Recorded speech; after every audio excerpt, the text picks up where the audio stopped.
I'm an English literature student who loves the classics, but I'm exploring contemporary romance for curiosity and for future writing. Along the way, I noticed a gap in how books are categorized, and I found a tool that changes how we search for them. So far, I have read one book. Now, my initial plan was to read a bunch of books on Wattpad, mainly because Wattpad is a free platform. I'm not subscribing or paying towards anything, especially when stepping into a new genre, and I don't even know whether I might even like romance fiction to begin with.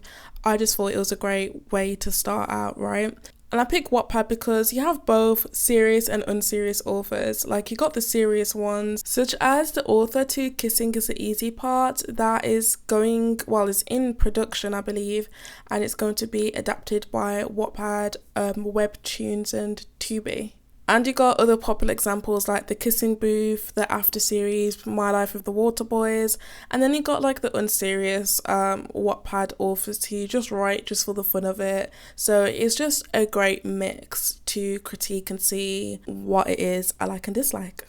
I don't know if I mentioned, there has been one book that I've read so far which I am debating on whether to release a detailed review on. It's a very unpopular book, however the writer has produced so many books, and according to like Wattpad's charts, like because they number these books if they're doing very well, it's in one of the charts, so something I am considering possibly doing a review on. So generally the one issue that I have with romance fiction, because I have read some previously and this mainly has put me off it, is the spice in the books. As in, there's no way of finding out how much spice is in it unless you read it for yourself and a jump scare just comes out of nowhere and you probably have 3 to 4 pages of all that in. Or if it's a very popular book and it's been read by so many people, and a lot of people, they will review it and they will tell you about, like how much spice is in it. But the thing is, I'm not really in the business of reading popular fiction.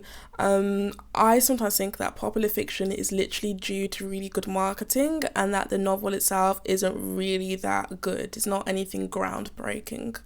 But also, I guess similar to movies, it might be a case where the spice that's in the book, it will reveal a very crucial part of dialogue or something that contributes to the plot.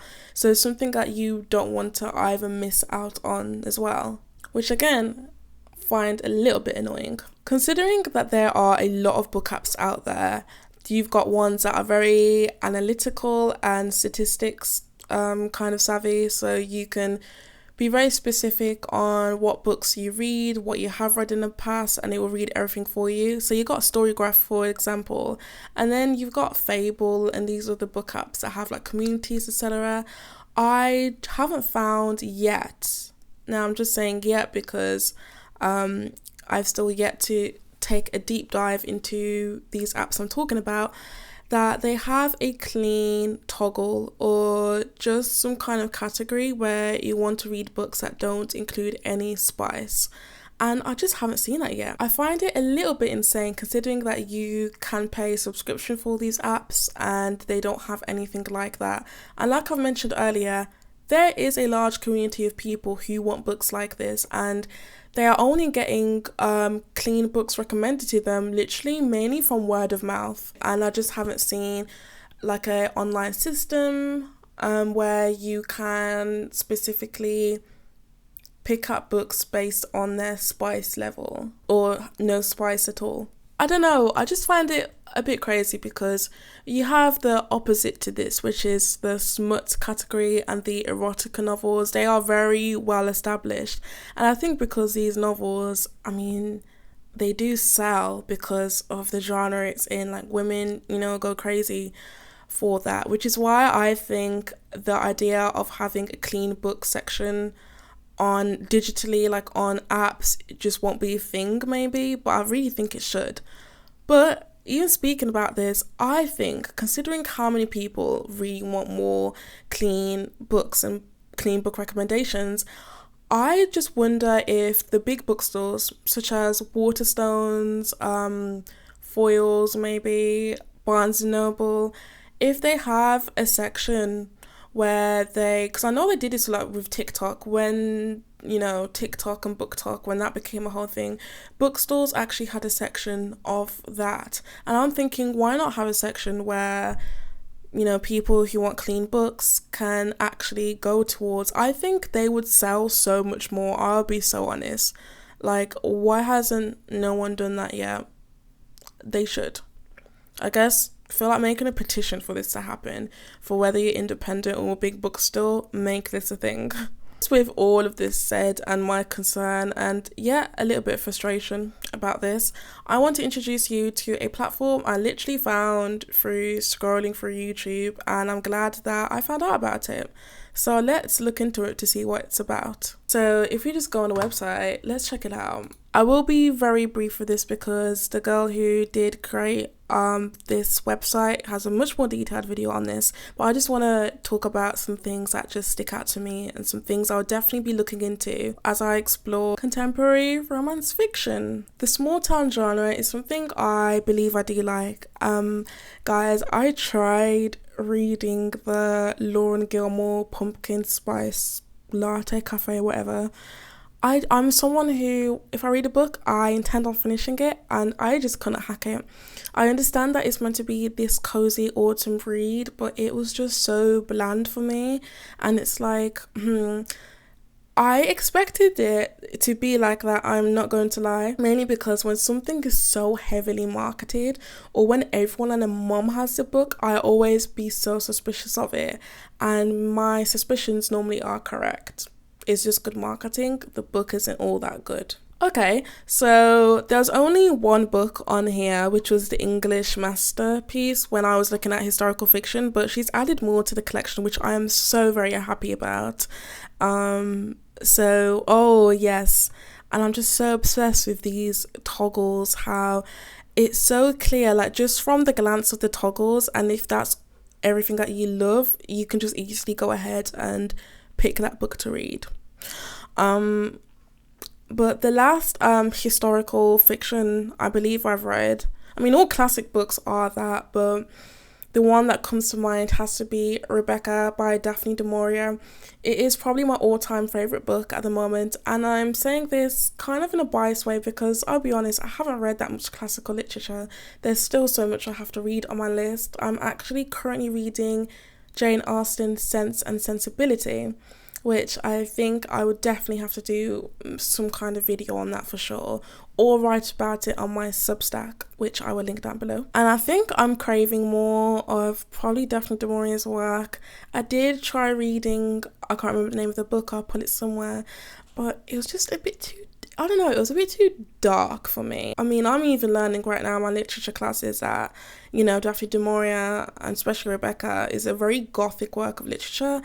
I can't really see it. I honestly just see it as a really good psychological thriller if it was made in modern day, which I have watched a movie with Lily James and Armie Hammer, which was great. With all those authors on the website, I feel a bit more comfortable with spending my money on something I know where it's guaranteed. It's guaranteed that there isn't going to be any spice, or if there is, it's going to be very little and not too explicit. I'm telling you this because a book that I have read, the Fine Print series, the plot and everything was good. I was so drawn to it actually because of this mood vision board somebody made, and I've never bought a book so fast in my life. But the spice can override the plot, right? And it's just like, when I think about that, like really right now, even though the spice wasn't, I think the book's like 500 plus pages, and it's like, I remember the spice more than the actual entire plot, and I feel like that could ruin the reader's experience, in my opinion, for somebody who isn't looking to read or want spice in their books. And speaking of money and spending money leisurely, such as purchasing books for entertainment, well, that's what we do,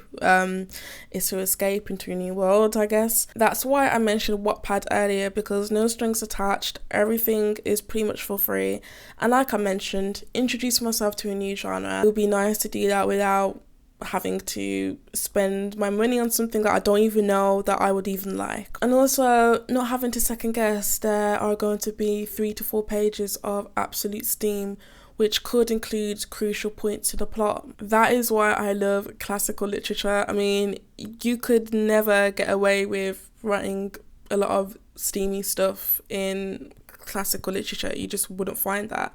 Or if you do, it's not as bad as it is in contemporary romance fiction. Just a side note on a personal opinion with romance fiction, I think the best romance fiction, or the ones that don't include a lot of spice and it just focuses on the tension between the two characters, or you can clearly tell that they are really into each other, but it's just this absolutely long slow burn. I just think that is much more better than, I guess, the actual spice in the books. Just a very personal opinion of mine. I like slow burns in anything, and not just in books. I love it in super long like TV shows or like a Netflix or Amazon series, and I like it in movies as well. Just in any kind of media, I love it.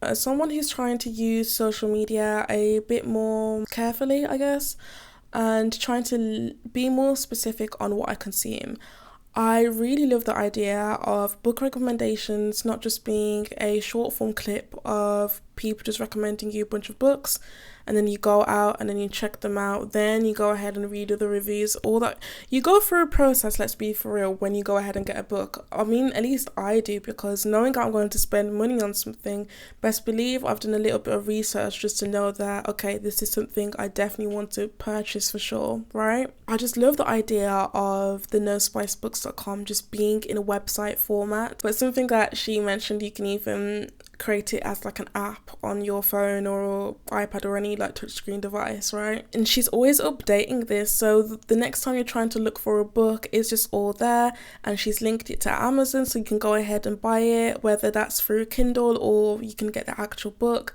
It's just, I just love it when people create the best solutions to things, and especially when it comes to websites and apps. Like, I'm really obsessed with the UI interface and how things look like, and the experience of going on a website. I'm obsessed with this, and this definitely does check off all my boxes. And the best thing about this, it's for free. I just feel like I had to mention that, because being in a day and age where everything is a subscription, like, don't get me started on ads on streaming platforms, and then you have to pay extra to get rid of that, but that's for another story. If you're somebody who also is trying to read less spice in books, or just no spice in general, let me know, and also let me know what you're currently reading. I would love to know, and tell us in the comments why you decided to pick up that book. And don't forget to check out the description box, as it has all my other works that I highly recommend you go ahead and just give it a view and check out. A lot of work on my Substack where I write a bunch of things, and it's for free, by the way. With all that said, hope you enjoyed this video. Have a wonderful day, and I'll see you in the next one. Bye bye.